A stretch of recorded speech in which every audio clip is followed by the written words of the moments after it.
Hey, howdy ho, Lions fans. Welcome to the Detroit Lions podcast, episode 477. This is the Detroit Lions 2023 OTAs are in full swing episode, and it's the official Detroit Lions podcast for that place called Reddit. This is your wonderful, dashing, beautiful, gorgeous hunk of a host, Chris. And with me is my even better X2 version of that, co-host Jeff the Risdon. How you doing, brother? It's fun to talk to you during the day. We never do this during the day. This is when I'm at my peak, so this is great. The one thing that's always the same is we're drinking when we do it, day or night. Cheers to that. I haven't cracked one yet, but I will before the end. Before the end of the This is show. good. I just tried this. I picked this up when I was in Detroit. Skyfish. I don't even know where that's out of, but it's good. Oh, sorry. I could have gone down like way. Mexican lager. Across the state to get something for 5 miles.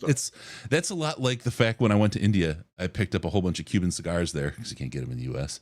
And Havana is literally 300 miles straight to my south. It's good times like that, isn't it? However you have to do it, you know. All right, today's show, we're going to talk about some recent press conferences. We got those going on. We got DeAndre Hopkins up on top. We'll talk about him.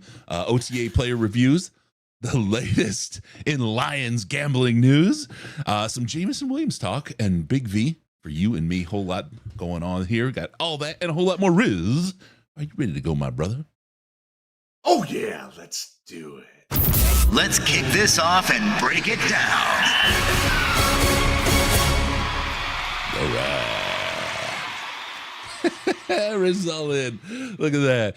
Kicking room, betting odds, and Hopkins coming to Detroit. We will get to that. We will talk all about the Hopster, the Hoppinator, Mr. Hoppy Dops. First off, I want to thank Daniel Kobe for the subscription. Thank you for joining the channel as a subscriber. Please do like and subscribe as you pop in here. It helps us out a lot. Appreciate that a great deal. It does. I haven't liked it yet. It helps people find us, and that's the thing that actually helps us do what nobody else does, is pay all our people. So yeah, let's do the subscribe, the like, all that stuff. Thank you for doing that. Also, want to talk about the training camp party. Teed up, ready to rock. I lied. I didn't lie. I unintentionally misspoke about the truth. Last week, I promised to have the ticket sales up over the weekend, and it was all, if you went and looked, it was all t-shirts. Sorry about that. I'll have the ticket sales up this weekend. A lot going on in my day job these days. So it's gonna be tough. Yes, you do. Fridays are a lot better now, though. We've got a really cool deal about Friday afternoon, so I should get a lot more freedom through the summer. So, all right, we got that going on. Nice. It's August 5th is the party. I would almost bet that the family fun fair thing is going to be that same day. Just because of the way the schedule's been historically. We'll see. At training camp. Out at Ford Field or whatever. So August 5th, that night will be the party. It'll start at like 7. We'll do a show live, and then we'll hang out till close. It's a good time. Lots of booze, lots of fruit. As part of the ticket, I mean, the ticket covers the food, the room, and soft drinks, all the soft drinks you can eat, salad, breadsticks, all that kind of stuff. So it's literally just a fan appreciation thing. It just covers the cost. We're not here to make a profit on it. We're just here to hang out and have a good time with all our friends. So it's such a great time. Uptown Grill in Commerce Township, they do a great job there, setting it up, taking care of us, getting us what we need. Their service staff, like they have 2 dedicated servers just for our room. So like if you're running low on your root beer and you need another one, like it'll be there like or your beer. I'm a big Hacker Shore fan, and watch. They have a nice beer list. It is. If you're a wine drinker, by the way, we have done the show from their wine room. We're not doing it in their wine room. We've outgrown the wine room. Yes. They've got quite a vintage in there too. If you're a wine drinker. Yes. Or just a whiner. They got everything you need. So training camp party, August 5th this year. I've got the contract. I haven't looked at it. It's probably $30 for the whole ball, the whole thing, tip, the whole thing for all the people, for your tickets. We'll have door prizes as well. We'll have local and Lions celebrities as well. We do our thing that we do every year. It's always bigger, it's better. Jerry Jacobs was there last year. We had a good time. So anyway, the party, the 5th of August. Come join us, Uptown Grill, Commerce Township, DetroitLionsPodcast.com. Tickets on sale this weekend. All right. Are you ready? Are you ready to get into the topics? DeAndre Hopkins. released. I think you've heard of him before, Riz. He might have played for a team. Just maybe. He may, yeah.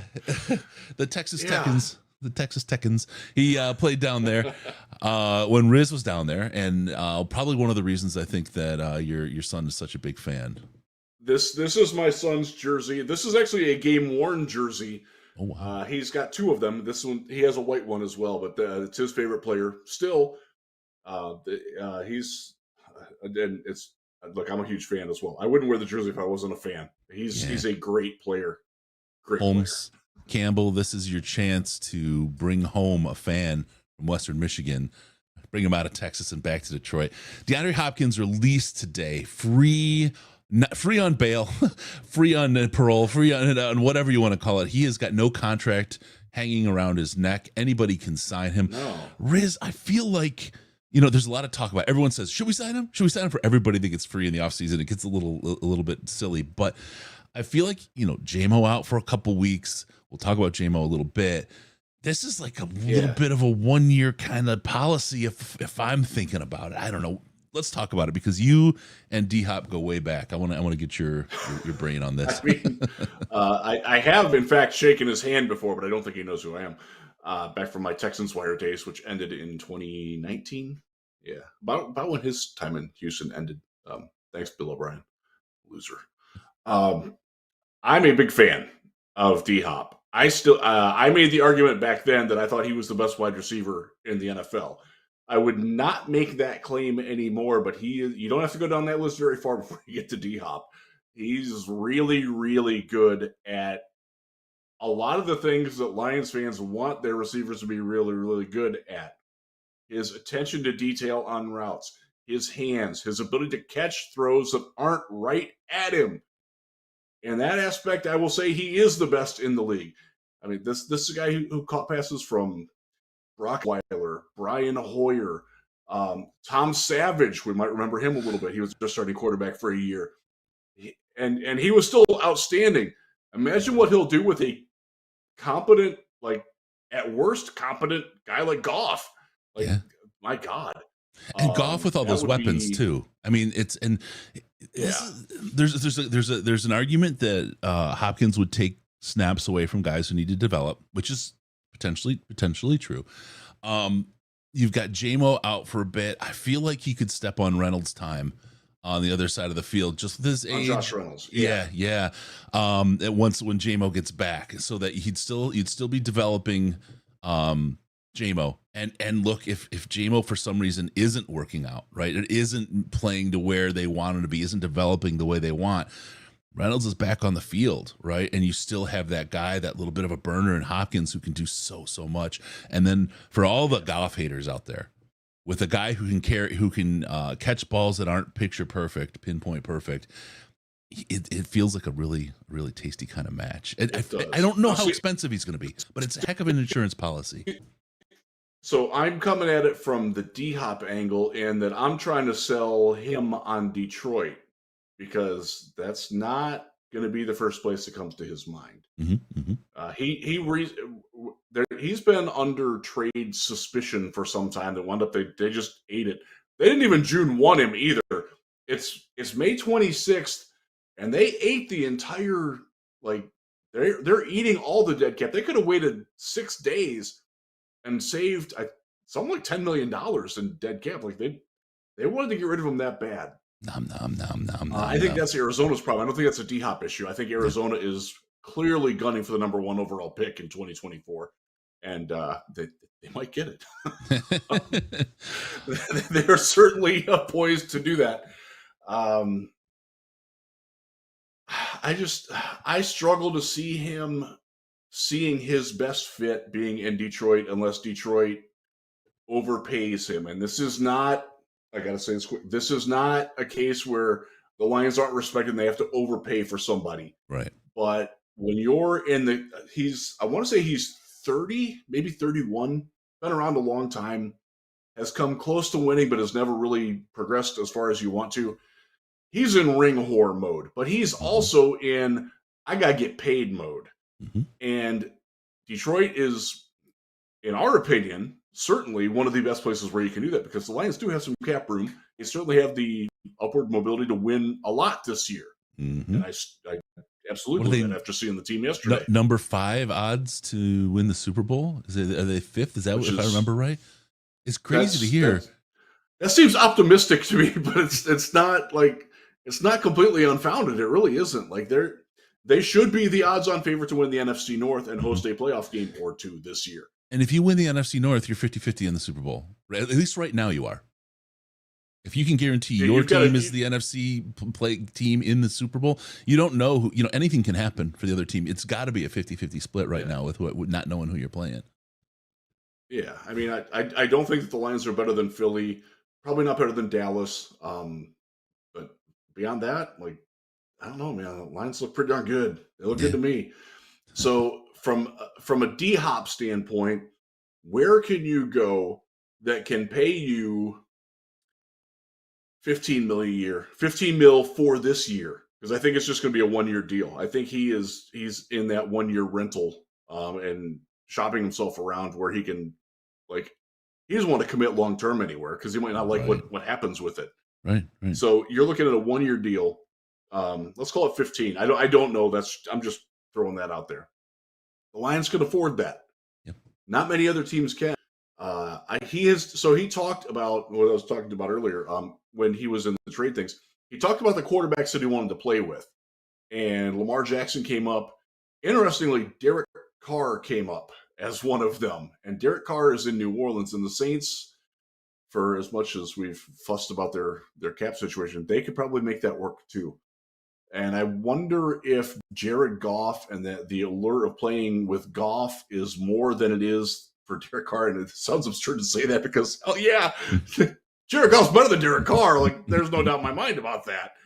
But I'm not sure that the perception of Jared Goff around the league is that way, or with the league's stars is that way. Yeah. I don't think he has the built up enough track record to have that sort of cachet with a guy like D-Hop. And they don't share an agent. I don't know if there's any real ties between the two. And that's look, he's played with such crap at quarterback over the course of his career. You've got to think that he's going to want to go somewhere where he's going to trust the quarterback and also know that he can win. Mm-hmm. And Chris, you think it, I think it, I'm sure most of the people that are watching this think that Detroit makes a lot of sense with that. I'm not sure that D-Hop's going to see it that way. And I think that's where the cold water comes in. The other thing is you are fitting. Quite frankly, I'm not worried about stepping on Josh Reynolds' toes. He's not a long-term core piece. No. I am a little concerned about stepping on Amon-Ra's toes. I am concerned about stepping on J-Mo's toes. I don't think Amon-Ra's going to have an issue with it. I wonder what J-Mo's reaction would be to having, oh crap, they're bringing this. Do they not trust me? Do they not think I'm good? I will straight up tell you, if you want to bring in competition for Goff, you damn well better want to bring in competition for J-Mo right now. And we'll talk about what we saw. Yeah, we'll talk more about J-Mo because he didn't have a great day yesterday. I was at OTAs in person. If you haven't watched the video, watch the video as soon as this show's done. It's a great companion piece to it. It was up this morning, recorded it last night, and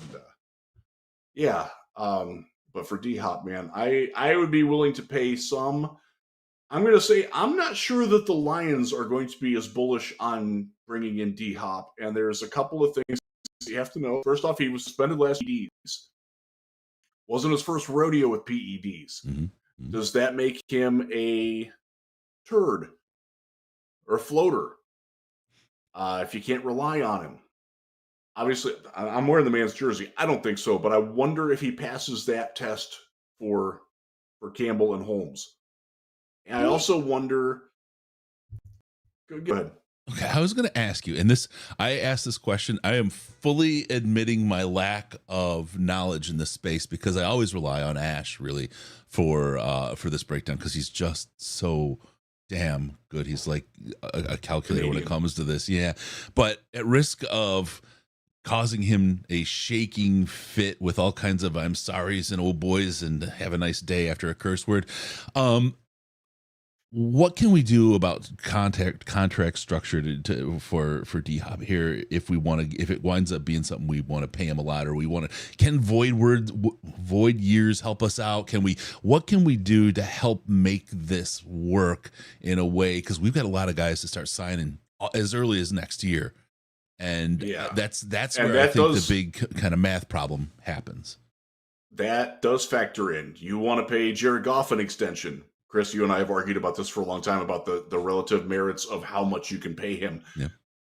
That's less pie you can give Jared Goff if you're paying. So let's say you do D-Hop $15 million for a year and you add 2 void years on. So you're costing $5 million. Look at my grammar. He cost $5 million in dead cap each of the next 2 years. That's money that you can't give to anybody else. You can't, if you're paying Goff, then you cannot give that to Amon-Ra. You cannot give that to Panay. You cannot give that to anybody else that you might want to reward. You've got a lot of offensive linemen they're going to be paying soon. Jonah Jackson is an example. Yep. That shrinks that pie. No, Darnell Wright tells you that Decker's on deck as well to get signed. I didn't plan that. Sorry. I would have made it smoother if I did. But by the way, Darnell Wright already starting right tackle for the Chicago Bears, and they're very happy with that. And as you and I can attest, we are certainly not advocating for the Bears, but that's a really good pick. Yeah, well, he had connections to the team too, just so you know, through some of the people there. He had a lot of people knew if he made it to Chicago, he was the guy, 100%. So yep, yeah. So good for them. We're still better than them. They can. But to your point about fitting D-Hop into the structure and not throwing it completely out of whack is going to take some creativity. I mean, we're all excited. Like again. I would love to get him in, but I'm not sure that the Lions are going to share that ebullience towards DeAndre Hopkins. They didn't make any effort at all to trade for him. They didn't. Now, some of that is the fact that his contract was just ridiculous. And nobody made really any effort in that space either. No, I mean, that was a kind of NFL-wide choice, and that's what makes it kind of funny now. Having not heard of anybody making any courting him at all during that process, it's wide open at this point. It really is as to what could happen. It's pure, unless you're him or in his inner circle, it's all speculation as to where he's going to wind up at this point. Yeah. I would say, I think just knowing him a little bit and covering him as I did for several years and getting to observe him that way, not sure that Detroit is the limelight that he's looking for. Houston is a massive city. It's a massive market. It's the 4th biggest city in the country. Not sure that was big enough for him. I think he wants a little more glory. Now, the Lions winning would give that to him. Yeah, that's the draw right now, I think, for Detroit. Besides the coaching staff, besides the front office, is the absolute glory that comes out of and look, right now, if you're D-Hop and you join the team, you can take you can take a little bit of credit for being the one to push the team over the top right now, and that's a position that's for a lot of free agents. Yeah, now and next year and the year after, that's a draw for free agents that the Lions haven't had. You could be considered the guy that pushes the team over the top. So there's a lot to be said, for that kind of joy, as well as the opportunity to chase a ring. And seeing what the Lions have done based on performance with the 1-year deals that they've had, Hopkins, I don't think that he would be in bad shape as long as he doesn't get injured. That's always the case. A 1-year deal in Detroit to perform. He does have some injury history too, and that's something that you have to concern yourself with. Yep. I can't think of it off the top of my head, and I can't actually access that on the computer right now. So it's nothing serious. Like, he's never blown out an Achilles or anything, but he was one of those guys, kind of like OBJ was when I covered him in Cleveland, where he's going to be probable every week. He's going to miss practice Wednesday, probably Monday. As veteran maintenance, we know. I mean, Taylor Decker does that. Frank Ragnow, I think, practiced twice last year. I don't think he's going to practice at all this year. Yep. That's when you're bringing in a guy from the outside and he's not going to practice. That's a little bit different than having a guy who's been here for a while and who knows everybody and who has the chemistry. Yep. And at wide receiver, Lord knows we know this as Detroit fans. you got to have chemistry between your quarterback and your wide receiver. Otherwise, the talent doesn't really matter all that much. Yep. So that's a drawback. Again, I would still go out and get him. I would love it. I'm not sure that the Lions see DeAndre Hopkins as rosily as we do. Yep. They could. Fearless I don't know that. Fearless says getting D-Hop would just take snaps away from JMO when it comes to when he comes back and stunt his development. Well, that's 6 weeks of no taking snaps away, and like I said, it's a Reynolds replacement, and I don't think it. Yeah, Hopkins is much more of a he's not a fast guy. He's a 4.5 guy, 4.55 guy. Yeah. He doesn't win with speed. He's big. He's physical. He's smart as bleep. He's tough. He's aggressive. He runs phenomenal routes, and he has a ridiculously long catch radius for a guy his size, and he's big too. Yeah. He's not a guy. He's not your field stretcher. That's not who he is. Yeah. Marvin Jones is probably faster than him, but he wins at doing everything else, and also he is a phenomenal blocker down the field. Which he is so valued. And that's the other thing. He doesn't always. When the team is down 20-3. You're not getting the best D-Hop. You're just not. That's not who he is. If it's 21-17, you're getting the alpha dog. If it's 17-3 entering the fourth quarter, probably not getting his A game. But we won't see that. That's not what we're going to see. Let's hope not. Really quick, the blocking, very, very well received in Detroit. They love that, but he's got to do it. Detroit hopefully isn't in those 23-3 games as the 3 anymore, based on the growth that they've put in place. The other thing is the skill set that D-Hop brings is so complementary to guys like JMO and Amon-Ra and all that. I mean, it really does give you another different kind of weapon on the field. That's great. Yeah. So let's go back to Houston for a second, because they had Will Fuller as his opposite starter. Will Fuller was basically JMO who couldn't catch. Yeah. Now JMO also couldn't catch yesterday. I'll talk about that in a second, but like that pairing worked phenomenally well with Deshaun Watson. That's the vision. Yeah. I watched that team. I loved that offense. I really did. And again, Will Fuller couldn't catch. He had a 48% catch rate on catchable balls. Like, that's not great. Now he wound up catching a few that he shouldn't have too. But like that's that dynamic of having the speed, and now you're adding in Amon-Ra St. Brown, one of the 2 or 3 best slot receivers in football. And don't forget Gibbs. Or David Montgomery. Yeah. I mean, you have the entirety. And Laporta. Oops, forgot about him. Laporta. I mean, the entirety of your offense is a threat. How do you cover that as a defense? As Nolan Bianchi said to me yesterday, and I agreed, defend that bitch. Like, that's, yeah. Oh man. Okay, so he's not wrong. Skeletosi, thank you so much. It's sexy as hell, man. It's sexy as hell. Thank you so much for the super chat. Big question. The first one is, how's Jeff's gout? Jeff, we get a little gout update. How we doing? I have not had a gout flare up in 18 months at minimum, if not longer than that. All right. I'm happily drinking a beer this afternoon, so I'm good. I'm gonna actually, put last time I got it, I got it right here in this knuckle, and it hurt like hell. But I'm good now. Thank you for caring. I'm gonna put together a bumper for gout check bumper. So we can just keep checking in on Jeff's gout. I think the more important question. So our friend Mac Robinson, who's hopefully he's watching. Hi Mac. We talked the other day. Second question I was about, how's your gout? I'm like, come on, dude, really? It's weird that it's a thing, but I appreciate your concern. Thank you. It's a thing. Okay, Skeletosi's second question, which I think was more important than the gout shout. Do you think? Oh, that's it. That's the cut. The gout shout.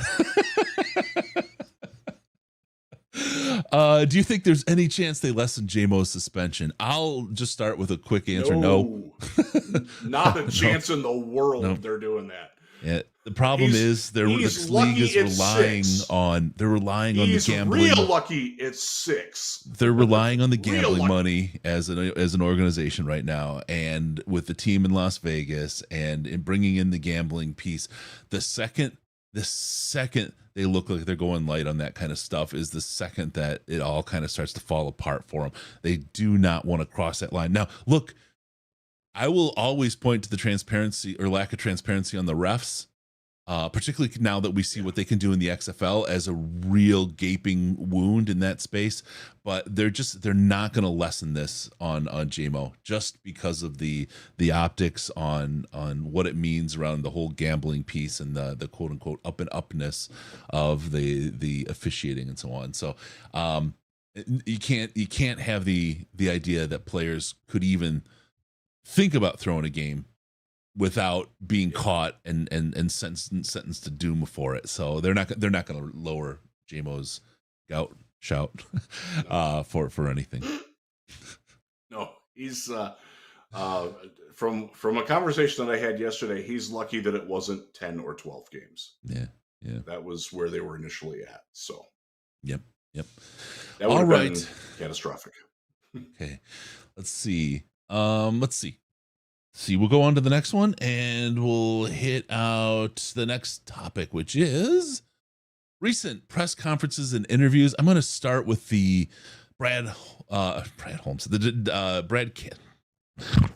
Dan Campbell interview. Thank you. I know his name. They are so symbiotically together, sewn from the same cloth, that you mix up their names. That's well, it was Danception. He was wearing the shirt, and it was Dan, but it was Brad, but it was Dan, and I was like going, no, I need to go deeper. So here we are. Starting it out, Campbell walks up. He's got the Danception shirt. You can go to DetroitLionsPodcast.com. It's been there since like the day after Holmes wore the original shirt. We've got your Danception shirt there. DeAndre, what is it? DetroitLionsPodcast.com /store. There's that. There's some great Fuck the Packers t-shirts. There's some really, really good new stuff. Hank's Tanks are in there. I would look for those to show up in practice. All them boys are wearing Hank's Tanks shirts now. And actually, I'll give you a little insight.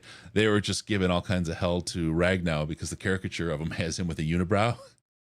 So if you want to have fun with Frank, with Ragnow, go ask him about unibrow Ragnow. Get a little reaction, get a little smile, a little fun. There you go. Oh man, Jeff Risdon, aristocrat. But Campbell, great interview. Do you know the joke, the aristocrats?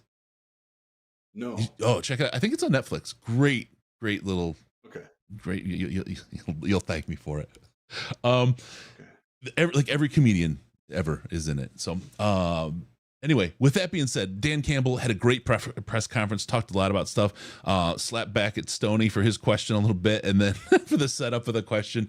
But overall, Dan had a really good interview and had some really positive things to say about the team. Yeah. So one of the things, the big takeaway that I took from it was they're aware of the expectations, but he's still trying to downplay it. And that's going to be an interesting balance for him to strike, because he's talked about it. He talked about it in Indianapolis as well. But this time he really got into we know we're good. And we have that confidence about us, but we haven't accomplished anything yet. And I wonder how long he can keep playing that card, and his team. I think he's got a tremendous feel for his team. Don't get me wrong on this, but I think there is a balance there where if you keep downplaying, that maybe the players don't think that you really do have that confidence in them, or maybe they doubt that they are that great. I mean, this is a team that, again, they haven't won squadouche. You got to find that balance between uplifting them and making them believe that they can win multiple playoff games this year, which they can. But you also don't want them to go in expecting that it's going to be an easy road, and that's a tough spot for a coach, especially one that hasn't been there before. Mm-hmm. And it's going to be interesting to see how Dan keeps playing that. I don't have any real doubt that he will. I think he's going to handle it great. I really do. But it's something to keep an eye on, especially if they start out 4-0. If they go into Kansas City and win 30-13. Holy crap. How do you get that bit back in the horse's mouth, Oh man, next podcast, Chris better be wearing a shirt of Risdon, wearing a shirt of Dan, wearing a shirt of Dan. That's a good one. I saw Brett. So Dan walks in yesterday.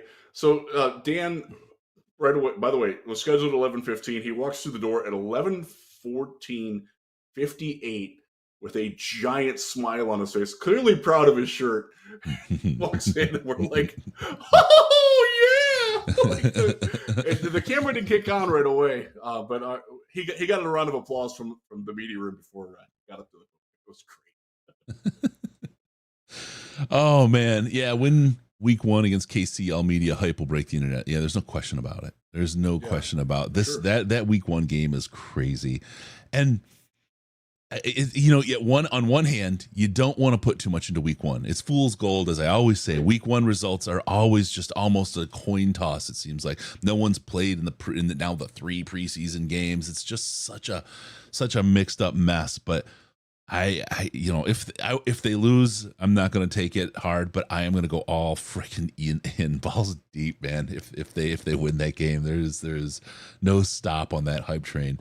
If the Lions beat Kansas City, as Kansas City puts the banner up in Arrowhead, man, can you imagine how ripping that is? The message that is, it's not just putting the NFL on notice, man. It's putting fans like you were just saying, they haven't won Squadouche yet. They win that game. It's like, folks, we're here. We're here. You better take us freaking seriously. We are not effing around. We have announced our presence with authority. Yeah. And as Gray said last week, man, they've already won the game. They did it against Green Bay. They won that game that they weren't supposed to win against the people who had everything to lose and nothing to gain by winning the game, and nothing to gain. Yeah. Where the Lions are in a spot where even if they lose, they're fine because no one expects them to win, right? The Lions really have nothing to lose in this game. They've beaten Green Bay. In this game, they can walk in and they can do this to Kansas City. This is a team that has every capability of it. The NFL, no matter what they do, some of the dumbest crap you've seen any business do in the world. You look at how you have to watch games, so many other things, all that crap. But this was a master move. The Lions against KC in week 1. This was an absolute master move. They really set the season up well there. It was smart. And by the way, one quick thing, we didn't put this in the show notes, but the Lions cannot be flexed into a late season night game because they play Thursday night in week 1 and week 4. You're only allowed 2 Thursday night games in the season. We also play Thursday afternoon, Thanksgiving. So you don't have to worry about any of your travel plans being disrupted there. Yeah, there you go. Let's see. I think the magic is when Dan is up close and personal with the players. He keeps it real. Then they all know the media is against them. There was a thing, Detroit versus everybody, where it really was even the Lions versus Detroit. I mean, Detroit, the fans were part of the everybody, right? Taylor Decker said that. Yeah, I don't feel like it's as much anti-media. The media is just, in so many ways, just doing silly crap these days. It's tough to find the good ones, but when you do, you grab them and you hold them tight. How you doing out there, Justin? That's what you try to do. But it is absolutely, that's the magic formula right there. Is Brad Holmes bringing in the right kind of players and Dan Campbell being the right kind of guy. I will tell you, from the coaching staff to the players, the trainers, everybody loves Dan. He's just a genuinely likable, wonderful guy. When he was talking about Calvin and he said, I think he's a Hall of Famer, and he's like, well, everyone does. I don't even know why I said that. What is the question? Yeah. It's exactly who he is. That is who he is as a person, and he doesn't, the authenticity that he carries, and and just the enjoyableness. He's smart as hell. He knows. People said it's a guy who doesn't know his X's and O's. He knows his X's and O's, and I won't go into that. But there's when with the change from Aylin to Ben Johnson and who's calling plays and all that. Look, Ben Johnson is an integral part of this offense. He's key in many more ways than people recognize, but so is Dan Campbell in many more ways than people recognize. Dan Campbell is a very, very smart man, and he has the credibility, and then he has the capability in dealing with people, and you don't get that a lot. Like Belichick is this massive genius, right? but he's not fun to play for, right? We've heard it over and over and over again from players throughout the league and who've been there and have it. You want to go win a ring, Randy Moss? Yeah, that's the place to go. You'll do it, right? And you'll do it his way, but you'll do it. Yes. That was the thing, and there's a lot to be said for that. But Dan Campbell brings a whole different style. It locks in. We talked about authenticity we have for a long time about what that means about leadership. And Hooker talked about what servant leadership was to him and what he meant on draft night and when they picked him up in his interview. And that's the common thread.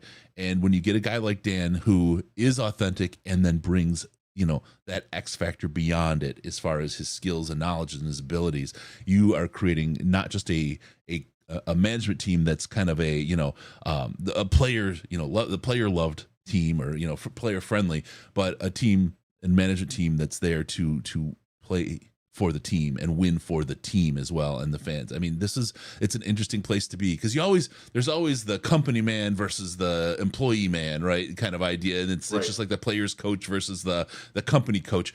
I think Campbell and Holmes both are and even Spielman are people that cross that line like no other. And Aaron Glenn and that's why I think you see it with Calvin. That's what I think broke the ice. The Quinn Tricia combo was not ever going to do it and actually exacerbated the problem.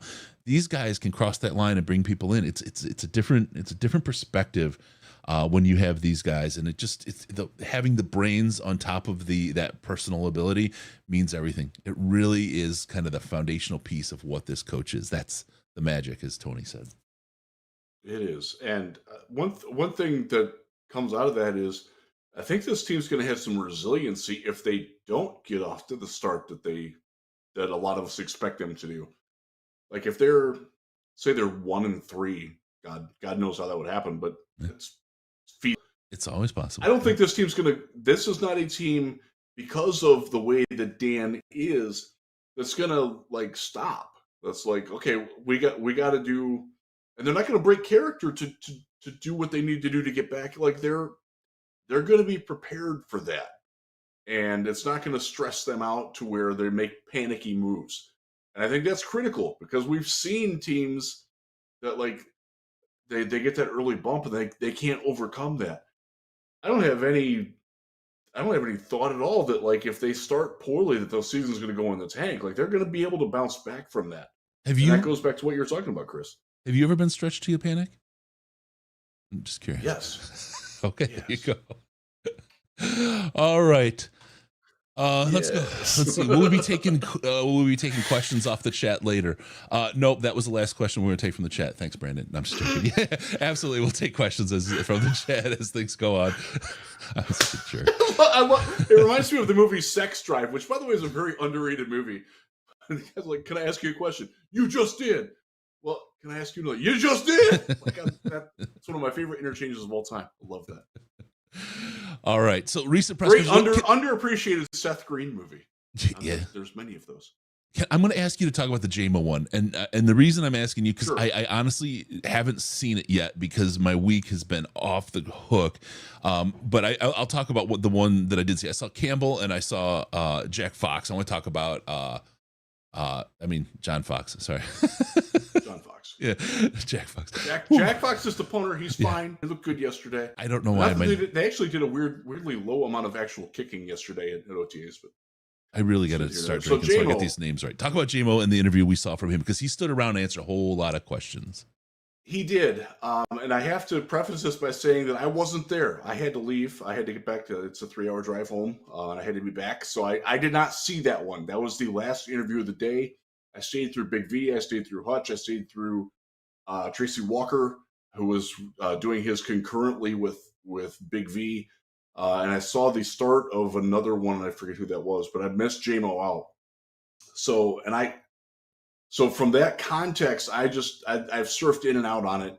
And some of the questions that he got were, quite frankly, not very good. But he stood up there and got through it. I'm going to tell you what I saw in practice, though. And that's, again, I talked about this in my video.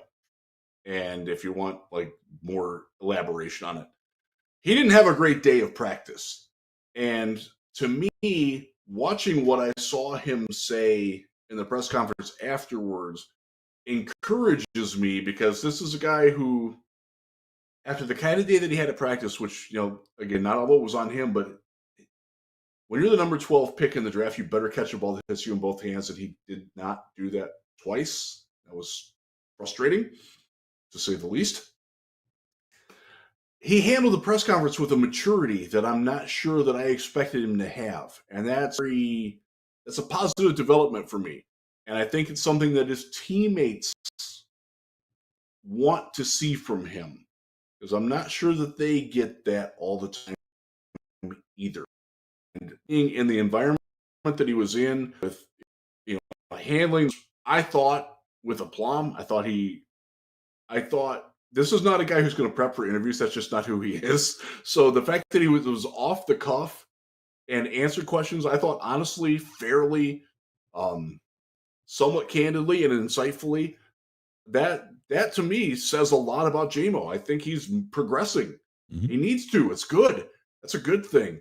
He's going to get these hard questions. He's going to get more of these hard questions as that suspension looms. And we're going to have to talk a little bit more about more gambling suspensions, unfortunately. It looks like, well, Mike Hodges says, I saw that maturity too. He wasn't afraid of that moment. I want to say though, and I believe it. I'm with you. I haven't seen it, but I can guarantee that there was a lot of prep to get ready for and say, so many times players throughout their careers from high school on up make mistakes because they're kids.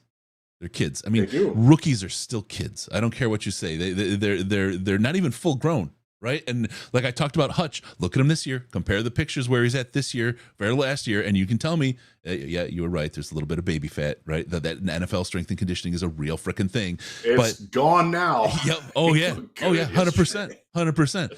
But the maturity, this is, they practice this. When they make mistakes along the way, they go out and they own it.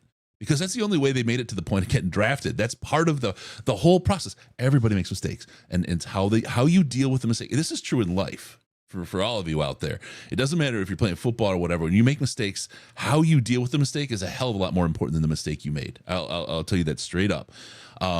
Yes, he handled it the right way. They're trained to handle it the right way. He knew he had to come out and own it, and he did the right thing. Did he have to? No, he didn't.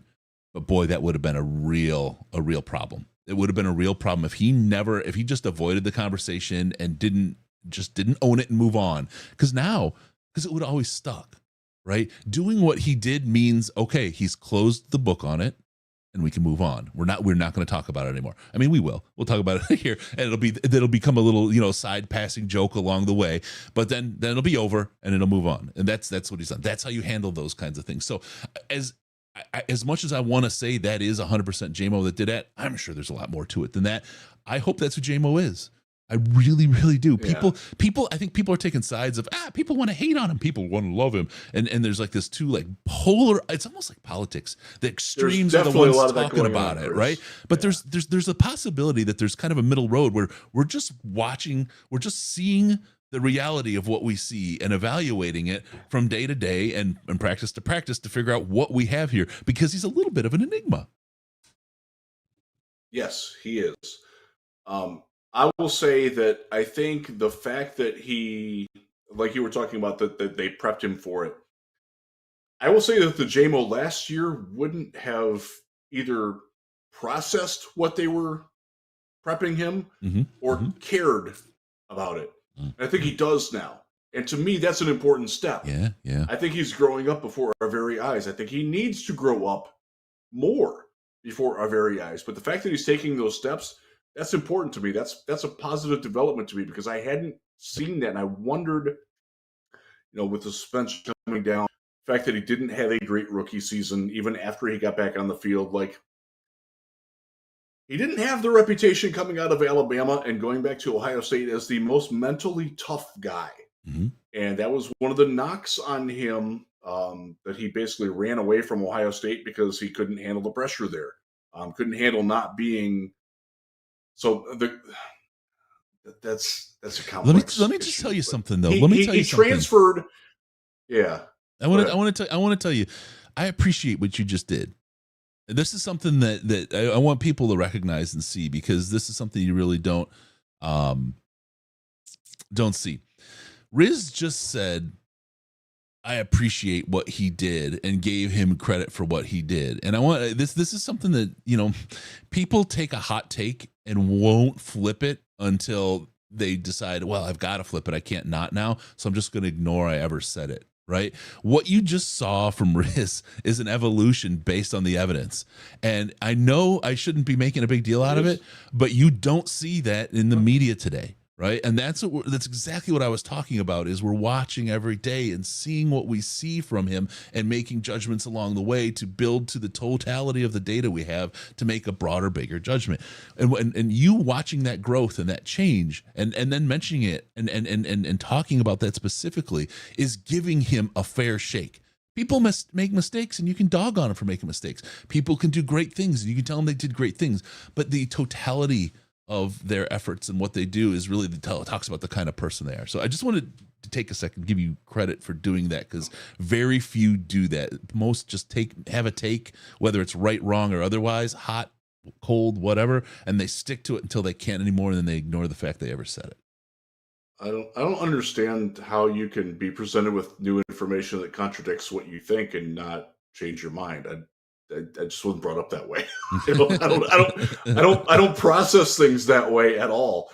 So it's weird to me that people would do that. But you're kind of, I see that Twitter mentions all the time.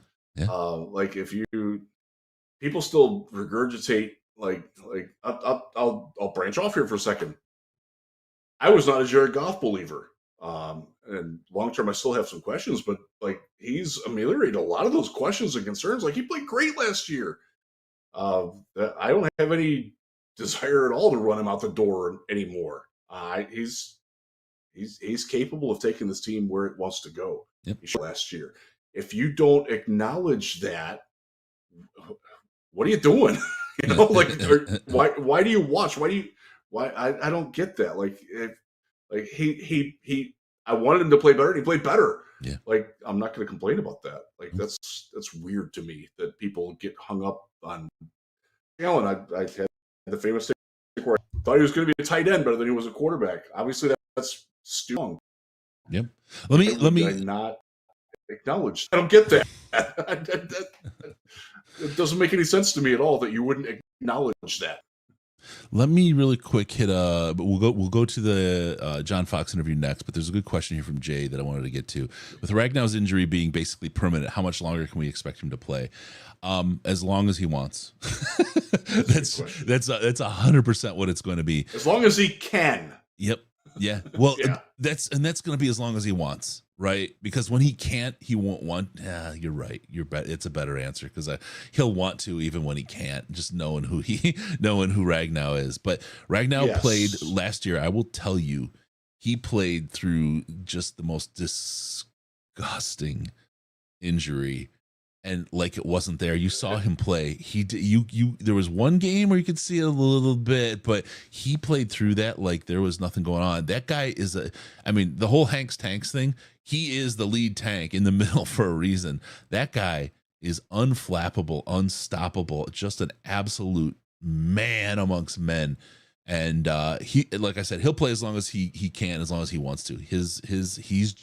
He played through it. He will continue to play through it. Nothing's going to stop that guy. He is an absolute monster. Yeah, he's just got that upper Midwest toughness to him. With Tank Frag now. Love it. I will say that Unibrow Frag now. I don't think he's going to play till he's like 35. I think I think the back end of his career is probably shorter than what it would be now. Yeah, because this is he described the injury and like, dear Lord, man, I'm not sure I'd walk. Like he's out there playing. Don't expect him to practice ever, but because he's established who he is, I think that works for him. But that's a good question. It's a fair point. I will say that I am paying more close attention to the Ross Piersbachers and Brad Cecils and even Logan Stenbergs of the world as interior offensive line depth, because you're dealing with a center who can't practice. You're dealing with a right guard coming off of back surgery. We're going to talk about Big V. And I was incredibly encouraged by Big V this week. Yeah, buddy. But Yeah, I'm excited about Big V. But the depth on the offensive line is something that I'm going to be watching very carefully. I have zero concerns about the starters. Like 1 through 5, they're as good as it gets. Yeah. 6 through 10, we'll see. We'll see. We'll see. I don't know yet. I haven't seen enough to have an educated opinion. But we'll have a I deeper. hope they're worthy. We'll have a deeper conversation about that in the next week or two. Stay tuned. We just might. Let me talk about John Fox's interview. It's so easy sometimes with this coaching staff to forget about moves they've made. John Fox is a big splash move. It's a big splash move. I mean, the guy's a head coach, right? And then they don't talk about him. It just very quietly happened. Then he comes out in his interview. It's like, holy shit, I forgot. Like, and to see him, one of the things that stood out about his interview, I mean, he's going to be great. And I think he's a great compliment to AG on the defense. I think it's really a big help to have John Fox there. I'm really happy with this hire, really happy. But he said something, and it hit me. It was kind of hit me about kind of how we're built, Riz. He went out, did a little bit of retirement time down in Florida during COVID, just a family retreat kind of away. And he said he wasn't bored because he loved playing golf and going out fishing and doing all the things, but his life lacked purpose. And it's interesting. He said, what am I going to do scheduling golf games all the time? And we talked about that. It's like why, like, I don't lay down and go to sleep tonight.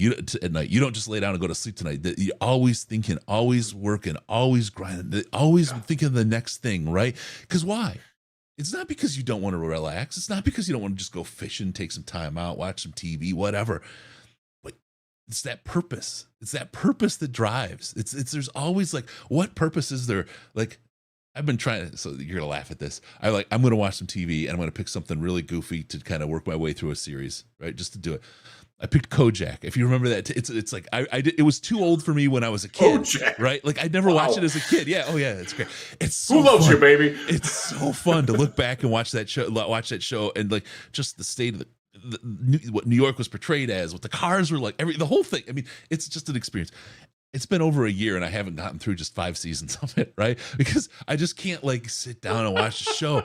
And over half of it I've watched while I'm working. And then on the weekends I'll throw UFC on. It's kind of like a thing that I just put that on because I really enjoy the competition there. I'm still working on something. I'm working on something with the podcast. I've always got something else going on. I was so connected to Fox at that point in the interview when he talked about having purpose.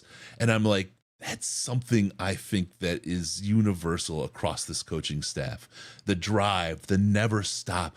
I talked to members of the staff about how many of them spend the night at the facility in Allen Park throughout the season, like regularly. It's this purpose that they have, this drive. It's not just like they love football. It's not just that they want to win, right? The competitive spirit. There is truly a purpose. They're behind the purpose of this team and the mission of this team. And I think John Fox just revealed something very nonchalantly about not just his makeup, but what makes up this coaching staff and what runs this team, what they look for in the people that they bring in, both as players and as coaches. I agree with that. I'll say one thing about John Fox. John Fox had the same heart surgery that I did, and he had it's aortic valve replacement surgery. His could pass out on a golf course, and he wasn't going to die from it or anything. It was just a lack of blood flow. My anniversary is coming up next week, actually. Yeah. It'll be 8 years. I'll have a steak in honor of my cow part heart, but. It does do something to you when you're laying in the hospital bed and thinking like, damn, man, I could have done that. And just knowing what I was probably a lot closer to that than he was, even though I was younger when mine happened. But like, there's something about that purpose. And you're talking like, I don't want to waste time. Like, I'm sure that Foxy is the same way. Like, I don't have time to just sit around and idly do nothing. Like I don't watch TV. TV will be on, but I'm not really I, uh, it, as I'm like, my time's devoted to what I'm passionate about, which is football, my kids, my family. I like to get out in the kayak a little bit more. I hope to get out to see a full night out. But like that's like I don't do a lot of idle things. It's just not what I do. And I think having that sort of, I don't want to call it near death experience, but like being reminded that there's a finite end to you does do something different to you. And I think that John Fox experiences that. And I'd love to talk to him about it. I haven't talked to him since before he had his surgery. The last time I saw him was at bar in Mobile, circa 2019, at about 2:30 in the morning, and I'm sure he doesn't remember that because I barely do too. But, the Mobile stories. Oh my God, there are stories that just from the time. Haley's bar. It's across from Coach's. Yep. Yeah, that's not a place where a lot of good things happen after midnight. He and I were both there.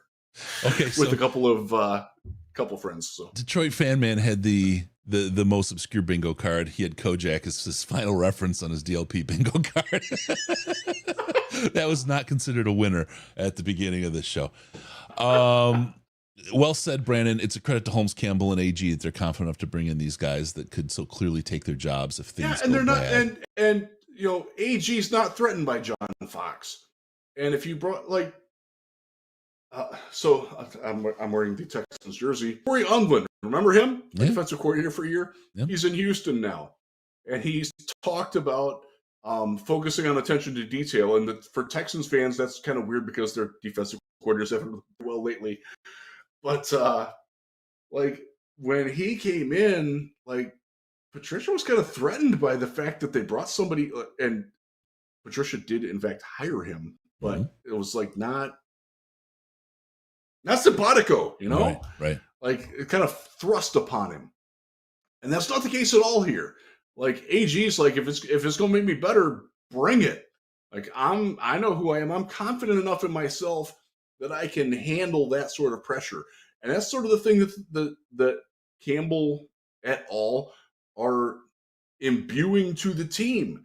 Like, yeah, we're gonna bring competition in for you.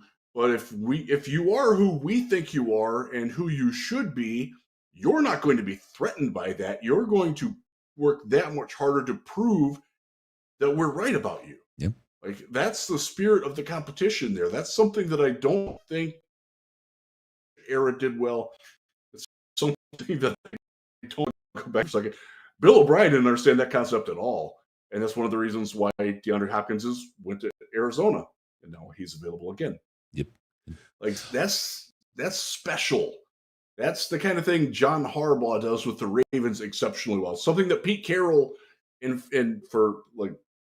not Pete Carroll's biggest fan, but dude knows how to freaking coach, and he knows the spirit of competition that drives everything that they do in Seattle, and the guys who can handle that thrive there, and the ones that don't wash out very quickly. And I respect the hell out of Pete Carroll for that. That's the kind of thing I'm seeing from Dan Campbell and this group, and I love it. Yep. All right, let's move on. We've got press conferences covered, but you know what? There's players on the field, and we want to talk about what's going on in the field because we've only got a couple weeks of this left, Riz, and then there's this dark period. And what always kicks off the dark period? I got to tell you what kicks off the dark period. Our anniversary. The podcast's anniversary. We're coming up on completing 8 years of podcasting, amazing podcasting, the best podcasting that you've never seen podcasting this good. Sorry, I'm channeling someone. The best podcast. Is this where I yell Guam? Guam, yeah. Guam! 8 years down, starting year number 9 on the 21st of June. We're just less than a month away. It's crazy how long it's been. We're kind of a big deal, Riz. That's impressive. Yeah. Our longevity, Absolutely. The ladies love us. All right, let's talk about OTAs and players on the fields. This is really something.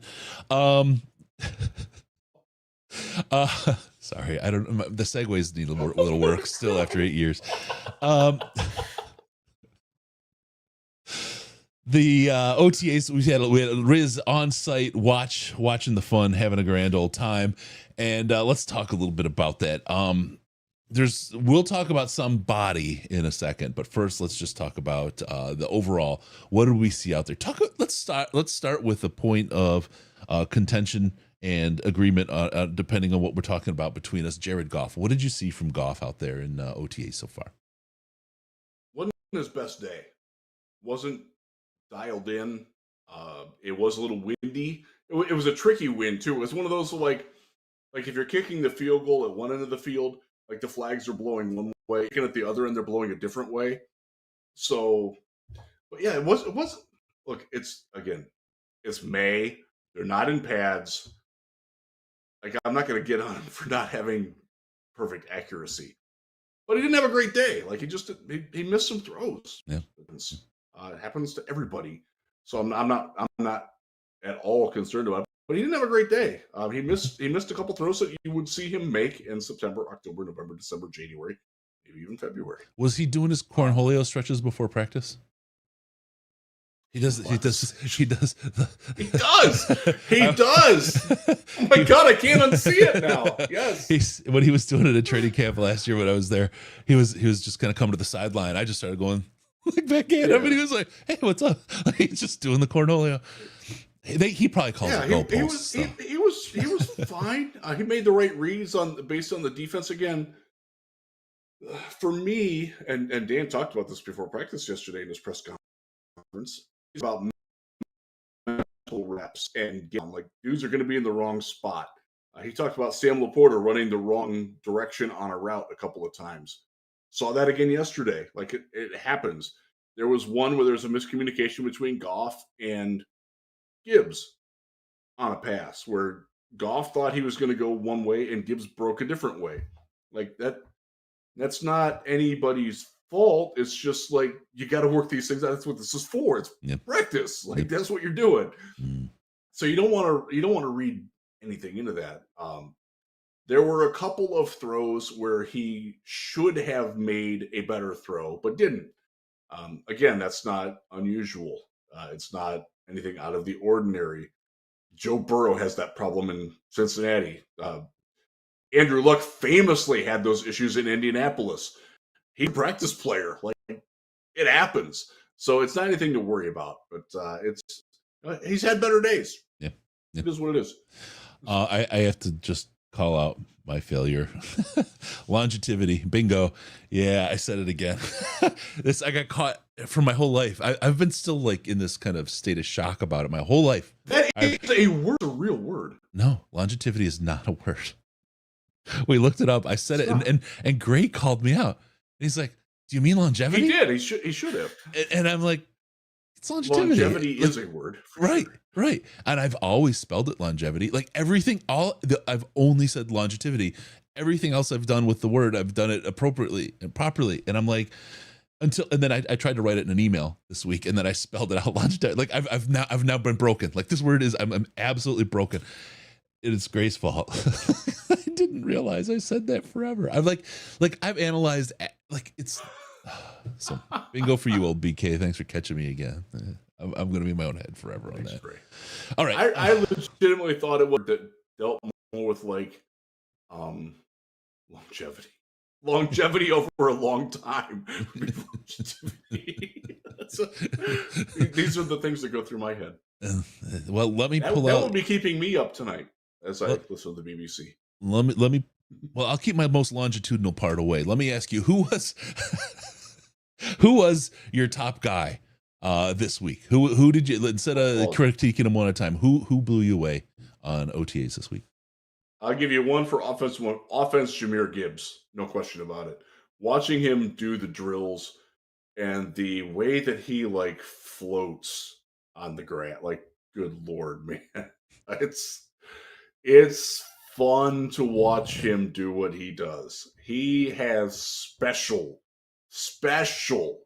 quickness.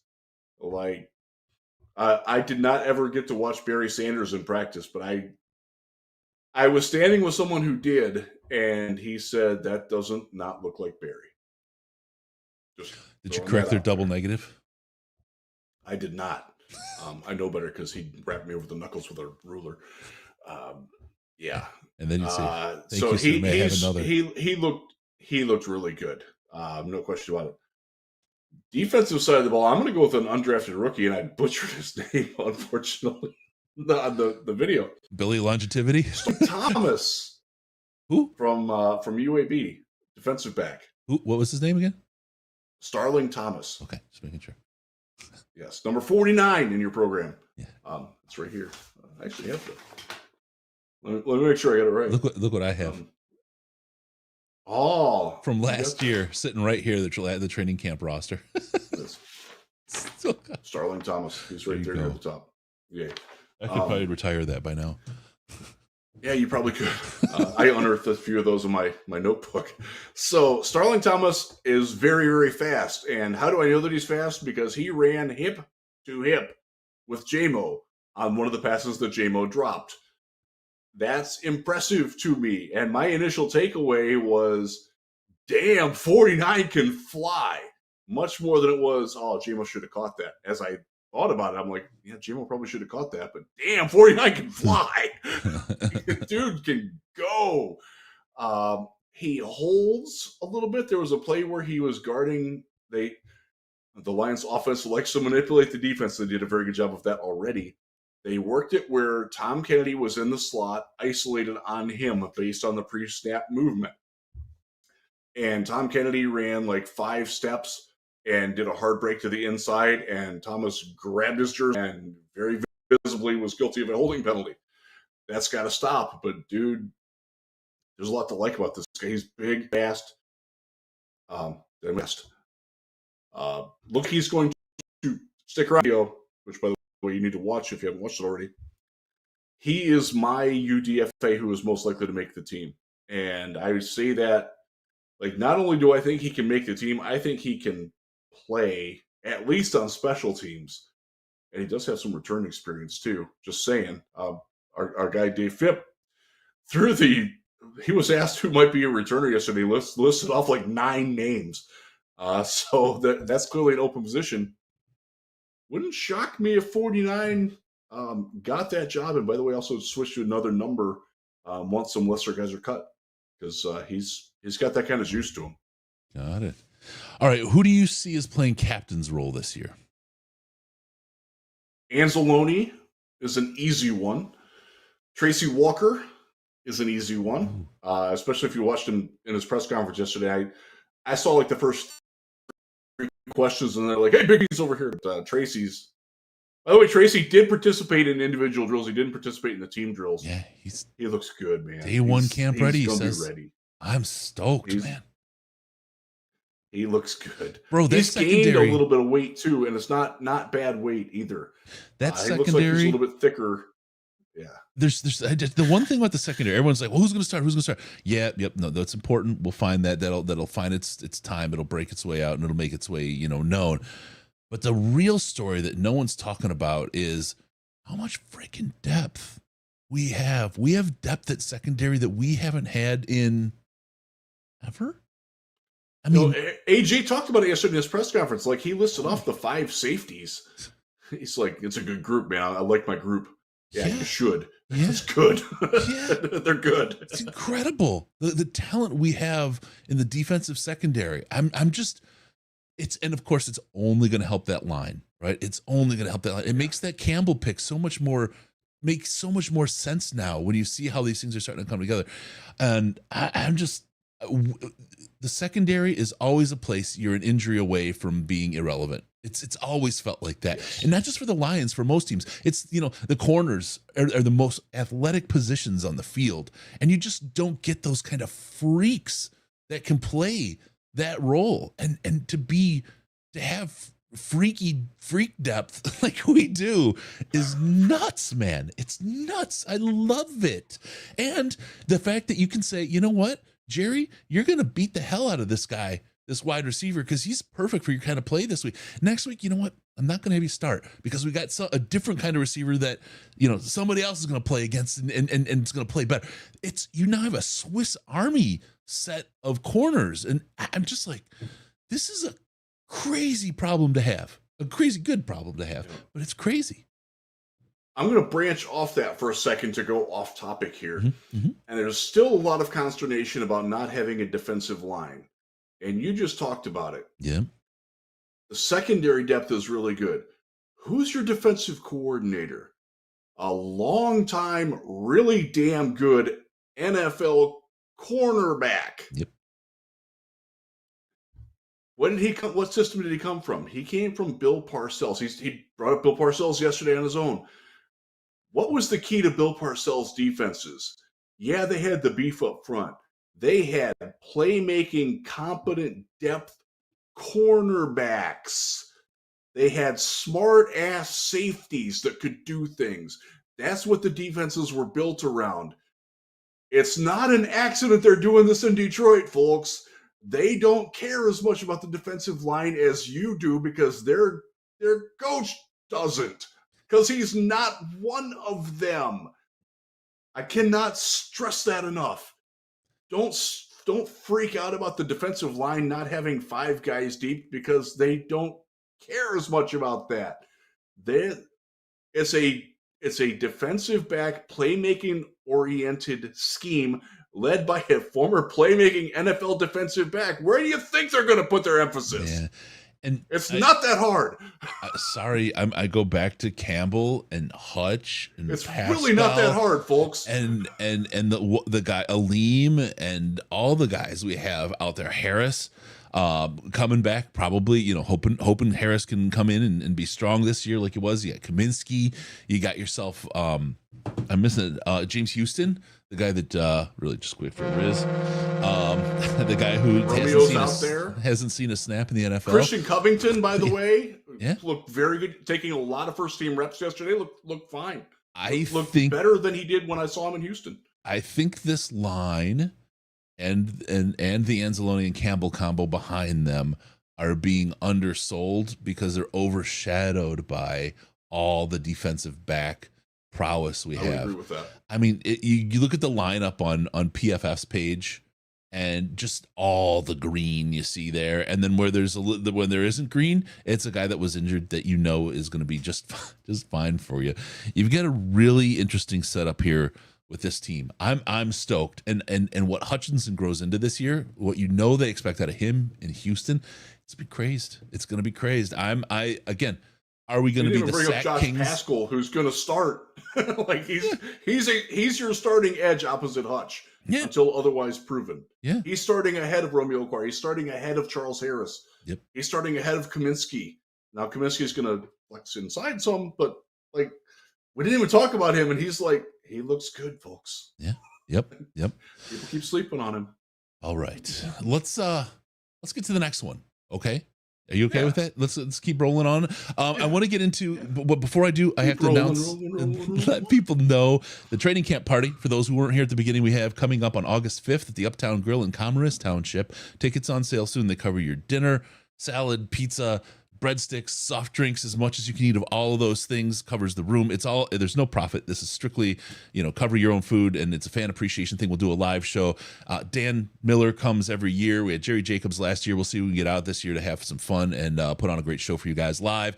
Then we break everything down and we hang out, and it's as late as anyone allows us to stay. We just hang out and drink beer and have a grand time. So if you want to talk football, you want to talk whatever and have some fun, we're there, and it's a great time. August 5th, Uptown Grill. Tickets on sale at DetroitLionsPodcast.com this weekend. Okay, let's get into the next topic. And it is Jameson Williams interim report with a little bit of a trigger alert. Because I think there's a couple people taking a little bit of a role out there that seem to get triggered. And I just think anytime we talk Jameson, for the two extremes that seem to be out there, we just had to throw a trigger alert out before we start. So we kind of talked about it already a little bit about like his press conference and the impressive amount of maturity and growth that he showed. But with that, you do have to take into effect that there was one play in particular that bothered me yesterday. Like I understand, like the play that Starling Thomas broke up. Goff could have put that ball in a little bit better of a spot. Now it's a 40 48-yard throw, I think, down the field. So I'm not going to get on him for it. But it's a play that you still want to see. But there was another one where J-Mo made an outbreaking route. He started in the slot. They flipped him into the slot. He came out of it and ran an out route. And it was a nice route. Goff's throw was in front of where J-Mo thought it was going to be. And instead of reaching out for it, he like alligator armed it. And it would have been picked if the defensive back wasn't. I don't even remember who it was because it was not the first team defense. I want to say it was Iffy, but it might have been Brady Breeze, who did get an interception later off of Sudfeld. But it was one of those where, like, that's a play that can't happen. Yeah. Period. You cannot not go for that ball. You got to know that you're going to get hit at times. And again, this is not. They're not in pads. They're not hitting. Contact is strictly forbidden. That's why I didn't watch the lines. But like, when you know that and you're still not going for the ball, like that's a little troublesome to me. And it was a lot more troublesome for a couple of, let's say, louder people in the media than me. There are people that are louder and more obnoxious than me, believe it or not. And one of them took a lot of umbrage with it yesterday, with the fact, and he made it very clear, like, J-Mo's got to freaking go for that freaking ball, man. Yeah. And that does bother me. So you take the good, you take the bad, you take them both, and there you have The Jameson facts of Williams life, my friend. weird too. Yeah. Facts of life. Don't touch Tootie J-Mo there. Tootie was one of my first crushes, man. Oh. Love Tootie. Love Joe too, for that matter. She's got that like Shannon Doherty bitchiness to her that I find very appealing. I was a huge Shannon Doherty guy. My filter is just running overtime right now. The things that I would say at Uptown Grill at 1 a.m. right now are terrible. But I'm a horrible person. But in general, like Jameson, so Dan talked about it in this press conferences that J-Mo was running better routes. So that was one of the things that I did pay attention to. And Dan's right. Surprise, surprise. Okay. There's more attention to detail in J-Mo getting first off the block and then out of a break with better efficiency, which if you're as fast as he is a really scary proposition if you're on the defense. So he's worked on his routes, which is great to see. He just needs to work on finishing the catch. And I think that's something that I talked about earlier with Will Fuller in reference to this guy. Yep. Bring me D-Hop. Just bring him to me. Hey, everything King's out there. Everything King's out there. What's up? I always, every time I see him in my head, I just call him Kang. What's up, Kang? I'm gonna see, when I see you at training camp this year. I walked past you last year because I was in a hurry, but this year when I see you, Kang, I'm gonna come up. I'm gonna give you a big old hug. So don't punch me when I do. Nice. Yeah. So Jameson, like he's still learning. Again, I was very encouraged by what I saw from his press conference, and if you missed it before, I was not there. I had to leave, so I didn't see it. I watched it like the rest of you. I watched it this morning. In fact, in our Slack chat, which by the way you really need to be a part of, it's been great lately. We had a little bit of a lull for a couple of weeks, but y'all have been back, and I appreciate the kind words. Gray subbed for me last week for family reasons, and y'all were very supportive of that. And I thank you very much for that. But it's J-Mo is coming, like he's always going to be someone that you're like 98% sure about, but that 2% is always going to bug you just a little bit because that's just the way he's going to be. Like he's never going to be that. You know, for every great thing that he does, he's always going to do something that's like, damn, man, why? That's just who he is, and that's the cost of doing business. Like Calvin Johnson, we talked about this back on the early days of the pod, Chris, when I first joined you. One of the costs of doing business with Calvin Johnson is that he will drop a lot of balls. Yep. Nobody dropped more balls in the 2010s than Calvin Johnson. He only played 6 years. But do we need to talk about how Stafford threw it? That's who he is. I love doing that to you. So that was my first episode. Yeah. You threw that on me. I'm like, what the? I love it. So yes, I remember that. Yes, because Stafford's got more drops than anybody in 146 years. But Stafford's the same way. like, but Stafford's thing is he was so good that he covered up so many other things. His problem was that he made other people look too good, unfortunately. And I don't know, like, I don't want to. We have that problem with JMO. Yeah, well, I hope we don't have a problem at the GM that way, that you can have a player that covers up other players' problems that way, right? But like, Stafford probably should have had a knock on the way he put balls where nobody should have ever had them. Then guys would drop them, right? So in a way, they looked worse than they should have. And then by the same token, though, he put balls where nobody should have, and he made them look better when they caught him because there they were making, like Chris Durham, the one play against Dallas that everybody remembers, that perfect dime from Stafford, right? One of the few, just I don't want to say few, but one of those beautiful balls that he threw that set up, one of the most exciting wins over Dallas I can remember, even thinking back into the 90s when we used to own them when they were winning Super Bowls.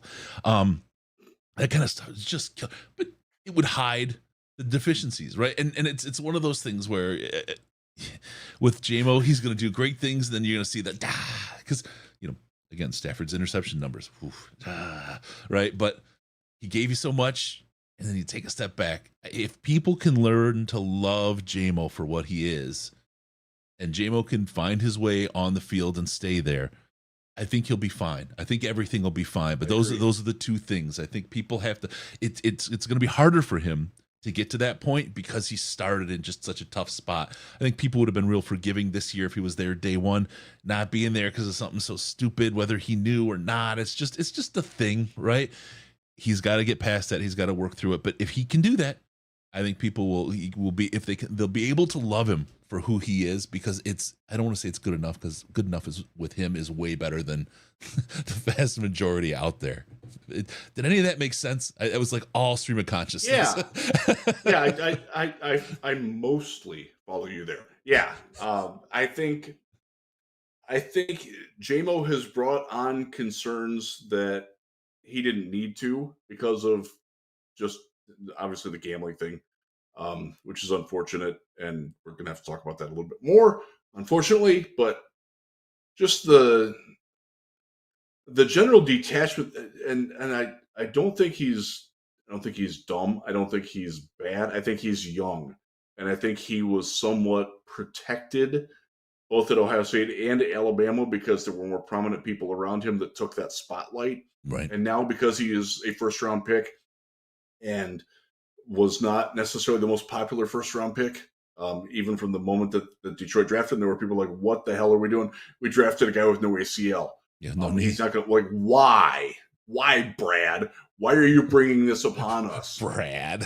And those people haven't gotten over that. And again, I talked about it earlier. Like, if you're presented with information that contradicts what you believe, if you don't change your mind, you're a freaking idiot. You got to change your mind when evidence is presented to the contrary of what you believe. Like, that's kind of the fundamental principle of life. Yeah. We don't do that as a country very well. We certainly don't do that as a fan base very well either. You know what I really don't want to hear is what you just said, Brad. Because if things start going south, it's gonna be what's going on up there, Brad. Like, oh God, that just sent shivers down my spine when you said that. Like that. Man. It's funny because I have a cousin named Brad with 2 D's, and I can hear his mom, my aunt, yelling at him, Brad. Brad's 40 now, and I can still hear that. So that's but I'm not worried about JMO. I wish he was a little bit more polished as a player, but I think that's just something that we're gonna have to live with, swallow and accept with. that there are things that not every player is going to be a perfect player. Like, they're going to have faults. Right now, it's very easy to focus on JMO's faults, and because we haven't seen get a chance to see anything out of him, yeah. Right. when he does something spectacular, I think that tide will change, and he's certainly capable of doing spectacular things instantly in week 7 once he gets back on the field. Let me ask you a question that popped up in the chat. It's not a JMO question, but it is about the Lions. Do you think in the offseason they've upped their ability or created an ability to stop those mobile quarterbacks like Fields and so on that we're going to be facing. That's Jack Campbell, 100%.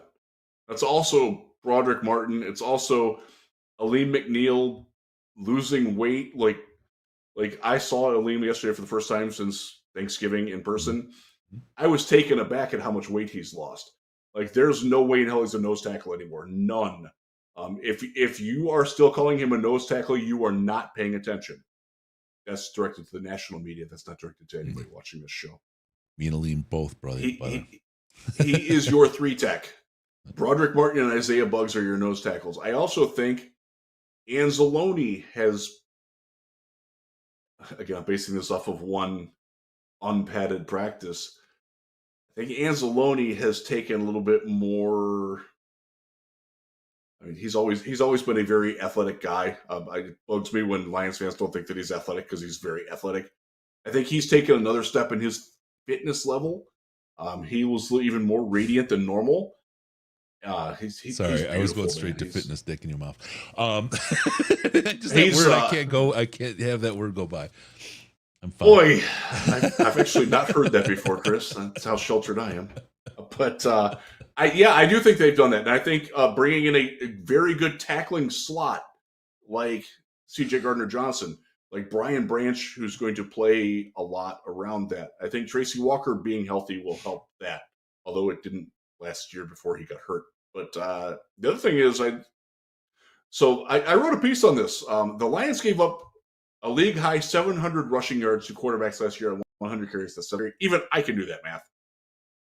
Of all of those yards, there were 4 that bothered me more than anything. And that was Sam freaking Darnold on a RPO running around the left end for a touchdown where only Derek Barnes was in his way, and Derek Barnes got yoked out by a tight end. Actually, it wasn't even a tight end. It was a slot receiver. Yoked him out and spun him inside, and Sam Darnold walked into the end zone. Those 4 yards bothered me more than any other play the entire season last year, and I had to rewatch it. I had to relive it, and I was very angry, and I broke a pencil or two doing that because that's what I do when I'm angry. I break pencils. Yep. So I don't do other things. But I think they're going to stop that better. And I think some of that is that they're faster at the second level. They're more competent tackling at the second level. They're quicker to ID at the second level. But also, the defensive line is going to be better at not letting those blockers get out onto the linebackers and the defensive backs that are crashing as well. And to that point, I do think that the additions to the defensive line, including Christian Covington, who nobody seems to know, including Broderick Martin, including a very healthy Josh Paschal. I don't think people are taking that into account as much. Again, this is not a defense that's asking its defensive line to make plays against the run. They are taking care of business so that the guys behind them can. And I think they've done a very good job of finding guys that can do exactly that. There you go. All right, let's not a lick, but we'll just move on and ignore it like you never said it. Let's move on to the next one. This is one a little bit happier topic. We'll cheer up Lions fans here, there, and everywhere. We've got Big V for you and me. I don't know what that means. Big V is back. I didn't write that. That's why you're paid to write. I'm here for the puns. Let's talk about Big V and the Detroit Lions. Sure. And the right guard. Let's Big V. Yes, he's your starting right guard. He took all first team reps at right guard yesterday, and he talked to us afterwards. And I really enjoyed talking to Big V yesterday. If you watch the video, I'm the guy in the gray hoodie that got in the way of the camera a couple of times. That's me. It was cold. I wore my hoodie. But just listening to him talk and reflect. Like, this is a guy who, when he had his back problems, he's like, maybe I should retire. And he walked us through the process. He was very candid and open about it. And, like, he's a smart guy. He's an erudite guy. And I appreciated that about him, that he did those sorts of things. And he talked about, like, man, can't leave my guys. Like, I got bored really quick. There's only so much fishing, so much ranching you can do. And he wanted to be back. He talked about wanting to be there to help Panay and wanting to be there to help bring up and mentor the young guys. He's already taken Colby Sorsdahl under his wing. All right. Very Which is a kid with a lot of, and well, a couple things. Okay, first, I just want to say there's only so much fishing you can do. It goes right to John Fox. That purpose. He didn't use that word, but I guarantee that was the word that was unsaid. It's the implied, purpose in that statement. The other side, Cody Sorsdahl is a guy that has a whole lot of potential, man. He's interesting. Again, they weren't in pads yesterday, so it's really difficult to judge line play other than just watching them get out of their stance. Yep. And he's already better at that than Logan Stenberg, just from a day, not even in pads. And if you follow football at all, you understand that there are ways to get out of your stance better. Colby Sorsdahl does that. That's nice to see. He's going to be interesting to watch develop, but he's certainly got a good mentorship around him. But just Big V, he talked about like the back surgery and the drive that he has to make up for the lost season. And it really struck me. I have a feature about him. We're recording this Friday afternoon. I have a feature coming out on him on Lions Wire Saturday morning. I was thrilled to write. I got Chris, you know this about me. I get emotionally intense when I write. Mm-hmm. I got that way when I'm passionate about something. And I got that way when I was typing about it. Like, I want it to happen for Big V so badly. Another reason to come to Senior Bowl. Up. Come to Senior Bowl and see Riz typing with tears in his eyes. I'm telling you, it's all right. I've done it several times. You know I do that. I'm a very emotionally intense person. I get that way. Ties you to cry. Tears of joy. Darnell Wright did it too. Yeah, but I just really, really want it to happen. He's a genuinely good human being who happens to be a pretty damn good offensive lineman too. And I don't like to clap back at Lions fans because they help pay my salary, but I will say this: the mistreatment to Big V that he took when he first got here still bothers me, and I will tell you it still bothers him. And I want him to shut those people up and rub their noses in their own freaking feces, because they deserve it. And he deserves to have that glory. This was a topic that came up. So if you follow me on Twitter, I tweeted about the kickers this week and about how people have ripped Michael Badgley from the second that he got here. They've wanted him gone. They've done so very rudely and obscenely. And that bothers me a lot. Now, he might be on his way out very quickly. Maybe. We'll see. But it had nothing to do with his ability. Like, people are just like, he's not Matt Prater, therefore he sucks ass and I hate him. Like, stop doing that. Please. It makes you look really stupid and classless. And I don't want to be associated with people that are stupid and classless. I don't cover the Browns. That's all I'll say on that front. Well, I think on the Big V thing, definitely check out Riz's article tomorrow, Saturday on Lions Wire. It's going to be worth it. I also want to just say, it really rubs me the wrong way when people do that and don't like he's a good offensive lineman. I'll tell you what, the Detroit Lions are a much, much better football team with Big V playing right guard than they are without him playing right guard. Yeah. And the fact that there are still people that think because he didn't play very well as an overpaid right tackle, was it 3 years ago? Like, y'all got to move on, man. You really got to move on. Please. Well, we'll have some conversation about Tank Frag now. Unibrow, Frank Tragnow, Big V, some other guys coming real soon, and it'll be really pointed, important, and informative conversation. That's all I'll say right now. But in the kind of somebody who knows better than Chris or I. Don't miss out on your Tanks t-shirts. Hank Fraley's tanks out there. You got all the boys across the line. Great stuff. DetroitLionsPodcast.com/store. We've got that. Some great FTP shirts. We got a great Danception shirt like Coach Campbell wore in the press conference over at Seatbelt Gang. There's some sweet shirts. There's a great lockdown shirt with Jerry. Seatbeltgang.com or DetroitLionsPodcast.com/store. We've got some really, really, really great stuff out there. And get your stuff. Get your stuff before you see it on TV. To branch off of what you just said. Number one, Jerry was the starting outside cornerback opposite Cam Sutton yesterday on the right side of the field. And I dare say that Jerry has gained another 2 or 3 pounds of muscle. Yeah. And he looks great. So he's. Look back last year, and there's one on our Insta. This is back when I had my mullet going.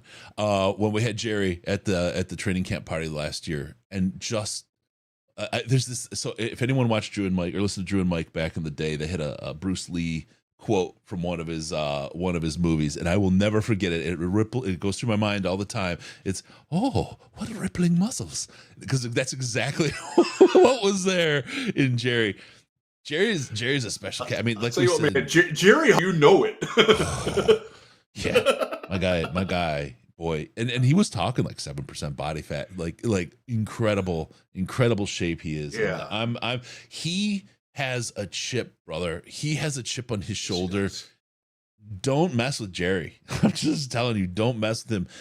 Let's see what he can do. I truly believe if anybody can win a starting role on this team, Jerry Jacobs can, just through the sheer, I'll say the word, the grit, the makeup of who he is as a human being. And that's a big part. Like the idea of I'm going to call him Hank Ragnow. Jeez, oh man, Frank Ragnow.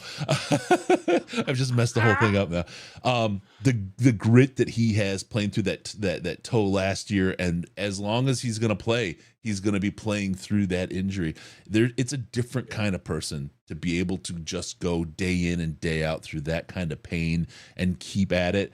And the setbacks, the pain, the frustration, all of that stuff, to be straight in your head and to be so domineering at what you do like these guys are. Don't you dare count Jerry out. I'm just going to tell you right now, do not count my man out. They're clearly not. No, the Lions aren't. The Lions know what they got. Yeah. A couple dopes they made that clear. Another podcast. To go back to the thing, the kicker thing real fast. Yeah. They now have 3 kickers. I'm going off topic here. We'll tie this in. They traded for Riley Patterson yesterday. Yeah. They didn't cut a kicker in response to that. And this is something I covered in the video. That's fascinating to me. And I say this completely wide-eyed and naive. It may or may not have something to do with the thing that The Athletic reported today about a 5th Lion being investigated for gambling. I don't know that it's related, but that certainly makes a lot of sense to put those dots together. Yeah. And I texted a couple of different people on the beat, and they don't know who the player is either. And I believe them. I have no clue who it is. Just don't know. And to the NFL's credit, make a lot of sense. What's that? To the NFL's credit, the team. I mean, before the news broke, the team knew they had a decent. We'll call it a fair warning. I'll leave it at that. They knew what was going on to make moves and be able to do things without the scourge of that news being out there to belie any kind of desperation or anything else. The NFL treated the team right, even though the players didn't act that way. So the team was able to react to the news before anybody else was. So, hey, good on them. Good on them. Give them credit where it's due, I guess. But that's a place where they did it right. So, and again, I'm not saying, I'm just saying that it would make a lot of preemptive move for something else that might happen. We'll see. I don't know. I legitimately don't know. But and I want to explain this because I took a lot of shit on Twitter for this. I don't really care about Michael Badgley. Like, if you can find somebody better to do it, like I'm not beholden to him. It just really bothers me the way that he's been treated by fans ever since he got here and never given a chance. Like, is he great? We don't really know. Like, he was fine as a kid. He was an above average NFL kicker last year. Yeah. Like, don't be that way, man. Like one dude really bugged me on Twitter. He's like, "You got to get Brandon McManus, man." I'm like, well, Brandon McManus hasn't been better than Badgley for 3 years. He can kick long field goals. He can't kick short field goals, and this is that's in the thin air of Denver, right? But yes. the same. I think you're referring to this guy who said, "Well, sign him because you get that he was castaway just like Matt Prater." And it's like, no. Matt Prater wasn't a castaway. He was on a suspension, and they didn't want to tie up a roster spot on a kicker, so that made him available. And we stole him basically, and we had all those great Prater years. We did. Well, now I don't mention anything. Matt Prater, Matt Prater's last year in Detroit, he was literally the worst kicker in the NFL. He made 75% of his field goals. That's awful. Yep. People still cling on to that though, like he's this god. That year, by the way, Michael Badgley made 88.7% of his field goals. Just saying. The point is that the Lions don't care about the long field goal. And this is something Dave Phipp told you and I in Mobile. That's something that Dan Campbell said last year. They don't want to kick beyond 45 yards. Like if they're kicking 50-yard field goals on the regular, that means their offense is failing. That's not something that they want to do. Dan goes for it. He likes going for it in those situations because the analytics tell you to go for it. It's better. A missed 4th and 3 from the 38-yard line. I'm picking that arbitrarily. Don't be holding me to that, but it's better to go for it and miss than to miss the field goal, which at that point is a 55-yard field goal is about a 40% proposition in the NFL these days. Mm-hmm. You have a better chance of going for it and getting it, and Dan knows that, and he embraces that. They don't care that if you can kick a 55, you damn well better make every kick under 45 though, and that's where the competition is going to be this summer between John Parker Romo, Michael Badgley, and now apparently Ralph Patterson who's back for another go. But people get hung up on the long field goals because we were blessed. With Eddie Murray, and then Jason Hanson, and then Matt Prater, 3 of the best distance kickers of all time. I'm going to mention something. This team's goal anymore. I'm going to get a laugh out of you, and it will one day we'll share it. But all I have to say is 2 words: Prater picture, and you know what I'm talking about, right? One day, I do. One day, I do. One day, I do. All right, we talked about that. We're almost 2 hours in. We've got. Let's see. There's a question here. Sorry, I didn't want to miss it. Any news on Emmanuel Mosley from Don Burr, who's the number 1 man in every time? He's always first. It's always seconds after Don. Emmanuel was out there yesterday. He was in sweats, wearing a hoodie. That's it. I don't know anything beyond that. Craig Reynolds also was in sweats yesterday, and I have reached out to Craig's representation, maybe Craig himself, and I haven't heard back. So I don't know why he missed practice yesterday either. But he was not at practice. But check out the video that I posted a couple of clips of them doing an agility drill on Twitter. The running backs going through it. Don't sleep on Greg Bell, folks. He looked good yesterday. Was something that the group of us who were over at that field. David Montgomery injury. That's something that I wanted to cover here because it happened about 15 to 20 yards away from Tim Twentyman and I, and Nolan Bianchi was over there, and who's that guy? Sean Windsor from the News. He's with the News of the Free Press, one or the other. Sorry, Sean. But he's from Canada. I don't know your Windsor. Stupid. It's really stupid. Sorry. Hey, Dad, is that you? Low-hanging fruit. But we were the only ones watching, and the Montgomery injury happened, and I would give you a visual aid and stand up, but I would rip my headphones off, and I don't want to trip over stuff in my office here. They were going through a drill where you go left, right, and off the right foot where you plant, you make a cut one way or the other based on where the linebacker, who was actually Scotty Montgomery, the running back coach, was at the side of a thing. Montgomery got to that last point with the right foot, and he put it down, and he instantly picked it back up and walked off and stood beyond the end of the drill for about 10 minutes with first one trainer, then a second trainer came over, and then there was one other trainer that left.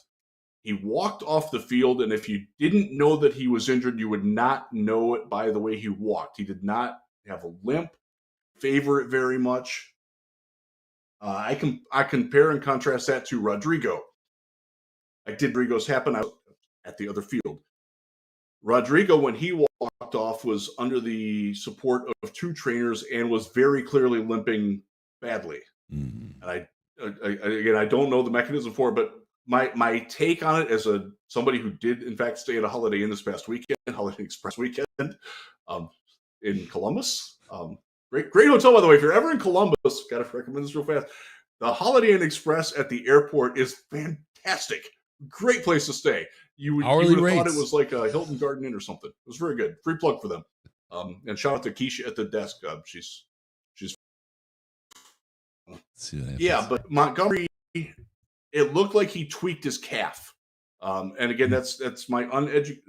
And I've just from playing years of volleyball and watching basketball all the time and watching football all the time, I have a pretty good ballpark concept for what an injury is and what it's not. And this looked like his calf gave, or he landed weird and like the knee didn't respond the way that he wanted it to, and he got a little scared from it.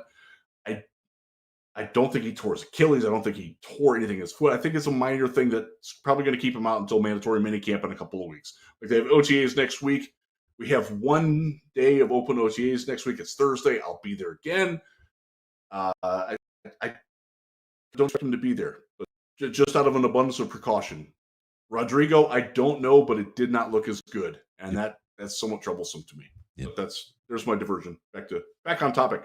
All right, we'll move on to the next topic, and I think this is a surprise topic, but we put this off, and I think we have to cover it really quick before we do. But I want really quick before we do, I want to ask people, please hit the like button and the subscribe button. We're only like, what is it, a third, quarter of likes for all the viewers. Just take a second, hit the button. It's free. It's right there. It helps us out a lot. Helps us pay the people, unlike other shows. It's about every other outlet. And it helps us do that. So the like, the subscribe, all those things help us out, and we appreciate it when you do that. Thank you, everybody who does that. Also, we're going to go to our next topic. Like, subscribe. Around the division. Draft notes from around the division. We haven't talked about that other than the one time we had the topic, why the Packers draft suck donkey ass. I don't remember who submitted that, but his name might be the Riz. Let's talk about Minnesota. Let's just really touch I wasn't expecting this. So I gotta refresh my memory on who they all drafted. Let me pull that up here. Okay. So we talked about the Packers. And I think really that's all you need to know at this point. We got to go for the why they had. By the way, Jaden Reed is impressing in Packers camp. I got that from a Packers guy, and he is the pick that I liked for Green Bay. So there you go. There you go. I'll leave that there. I'll leave on a positive note there. Let's see what the Minnesota Vikings did. The Minnesota Vikings. These are the guys. Who they take and the gals known as the Vikings, who will be a different site. That site's not good. Yeah, these are the guys who really are going to give us a run for our money in the NFC North as it looks today. Chicago, we'll talk about them next, but Chicago is a team that's really, they're a year, potentially 2 years behind where Detroit is right now. So not that they're not good. I would say a year. Not that they're not good, but they're working their way up. I'll just say this, and I don't say this as a fan, but I will say this to just caution you. Those of you who still are referring to Justin Fields as a running back, y'all might be in for a rude awakening this year. Just saying. He's got a lot more around him. Yeah. Just so they're a year, potentially 2 behind us. They've gotten better. Yeah, for sure. They had 46 draft picks this year. They better have gotten better with all those picks. It's just the facts of life. They took some good players. They did. All right, back to the facts of life here. So talking about, let me pull them up. Yep. With that, we'll take a look at who do you want to talk about first? Was Minnesota, or do you want to do Chicago? Let's do Minnesota first. So we got I'm looking at their draft class. 23 overall Jordan Addison. Good fit. I actually like that pick a lot for them because I think he complements and contrasts skill wise with Justin Jefferson, what they do very well. And Adam Thielen wasn't getting it done anymore. KJ Osborne just isn't that good. So this helps them long term. Mekhi Blackman, cornerback out of USC. I like Mekhi Blackman. I think he's going to be their starting slot corner sooner than later. Jay Ward out of LSU. Athlete, not a huge fan. Jacqueline Roy out of LSU. Okay, that guy, that's their Delvin Tomlinson replacement. Delvin Tomlinson's in Cleveland now. Very, very good pickup for the Browns. Yeah, Roy, another guy, I kind of liked him as a player. Then I took Jaron Hall. Really thought Jaron Hall might be a Lion by the end of the draft. Quarterback from BYU. Older, lower ceiling, higher floor, career backup type of guy. I don't think he's going to take over for Kirk Cousins when they eventually end the Kirk Cousins reign. And then Dwayne McBride. I like that pick, man. He's a good player. Very physical, between the tackles, pounding running back from UAB, where he was Sterling Thomas's teammate. Was another guy that I thought could be a potential Jamal Williams replacement. Good player. So I just looking at their draft class, I kind of like what they did. I don't think they addressed a lot of their needs. They didn't really help their pass rush at all, and that, to me, that's the number one problem. And the fact that Zadarius, who was their best pass year, is now also in Cleveland. I think that's a very massive player team that the Lions can exploit very nicely. And I'm in general, I'm looking at the. I don't hate doing this without knowing like who they could have taken, who not. Just the players that they took, evaluating them, they got some good players here, and some good value players that I kind of liked. So there's my organic reaction to the Vikings draft. The thing about the Vikings, and this is where I think strategically they're really hurting themselves, is they've got some cap issues. The Zadarius Smith is gone because they have some serious cap issues. And what they did, like when they worked with the Lions, was they gave away the fix for that. They gave away draft picks. They need to accumulate draft picks to get lower cost contracts with quality players to make up for the inability to pay players, because they're in a very difficult cap. They've put themselves in a very difficult cap situation. So I think from a strategic perspective, Minnesota's probably on her last year of all in before they're just going to have to scramble the eggs and make a new omelet. And it's probably true, for Cousins too. They're taking the last shot with him, and then they're just going to come up with another omelet. So this year, I feel like the Vikings are really the one team that's going to give the most of a run for the money to the Detroit Lions. Frankly, I just don't think they have enough to push the Lions out of the way. I just don't think they do. And this is not me being homer boy. I honestly, they lost two really good starting defensive linemen, both to Cleveland. That's not going to help them, because they did not have a very good pass rush last year. They were one of the worst pass rushes in the league once Zadarius Smith he tweaked a knee, I want to say, like midway through the season, and just wasn't the same after that. Yep. But yeah, they're still dangerous, and they drafted some good players that are going to help them. That's long and the short of it. But to your point, they are sort of like where the Rams are at in terms of mortgaging away all that draft capital to get affordable, cost-contained and cost-controlled reinforcements in. They didn't win anything. Yeah. That's a problem. Yep. There you go. So that's the look at the Vikings draft and a review of their draft. Let's kind of slide on over to Chicago and see what's going on. The sausage eaters. Chicago. Sausage chokers.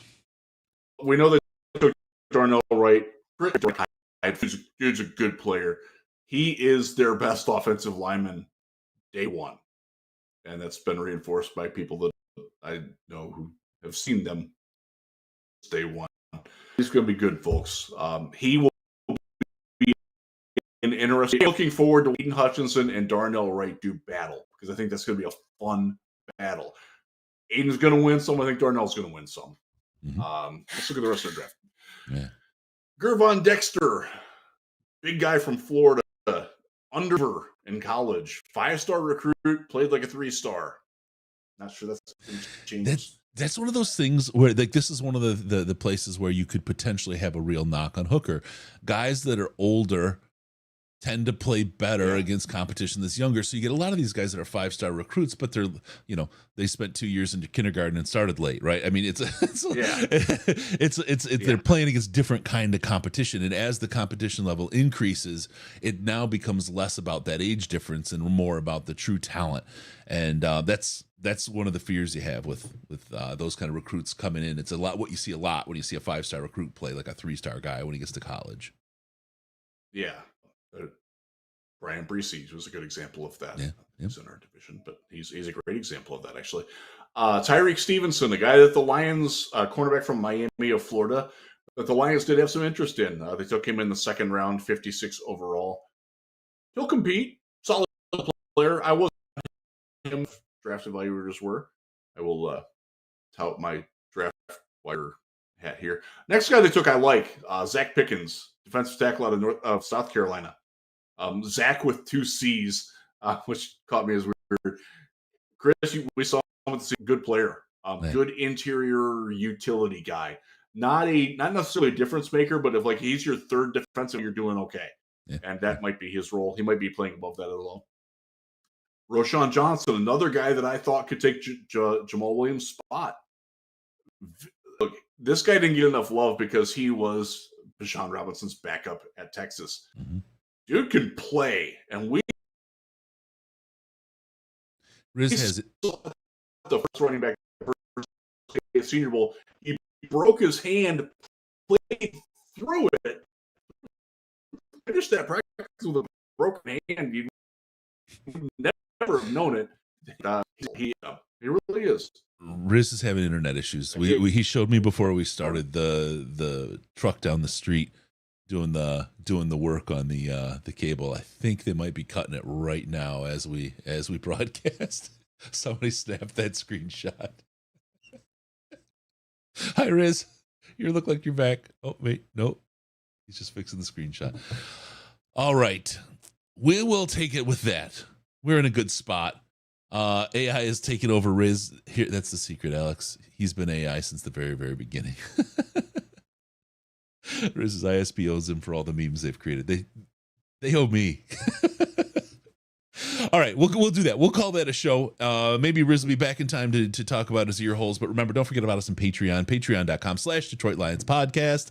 It is the most intelligent Lions chat in the internet. If you do $5 via Patreon at minimum, you get access to the Slack chat. Or if you join the channel as a member, you also get access to the Slack chat. And I'm telling you, like Riz said earlier, there was a little bit of a break in the in the chat right after the draft as people kind of took a moment and to kind of soak in the off season, but it's nonstop, and it's not just Lions talk. I mean, there's home improvement, there's barbecue, there's gambling, there's a whole ton of channels. There's hundreds of people hanging out. It's a good time, smart people talking Lions, and you get some really, really good takes in there, and you can help people with takes that maybe aren't as good and have a conversation about it. But it is a great place. People are, they can disagree without being disagreeable. And that's a lot of what goes on in some of the contentious topics. Great group of people. Love them all. You can join patreon.com/Detroit Lions Podcast, patreon.com/Detroit Lions Podcast. $5 a month gets you into the Slack, or join the YouTube channel as a member. Also follow us on Twitter at DET Lions Podcast. That's going to let you know, like, if we're going to go live or things are going to move. If you want to know, you're not counting on those YouTube notifications and liking and subscribing like you should. Twitter will tell you every time when we're going live, or if we're going to postpone, or if we're going to do a special show or something. And Twitter's the place to get all the information at DET Lions Podcast. It is the place to catch us pants free all the time. Also, give us a call via Skype, Detroit Lions Podcast, all one word, Detroit Lions Podcast, or call us on the Lions line at 248-782-8384, 248 Rub You Fug. And be sure to go to DetroitLionsPodcast.com, subscribe to the podcast so we can show up in your ears automatically with a load of. Thank you for tuning in. We're going to see you next time on the Detroit Lions Podcast. Remember, no pants, no toasters, no hot tubs, and no Riz, because we're your Detroit Lions and Reddit connection. Thank you all for tuning in. Have a great holiday weekend.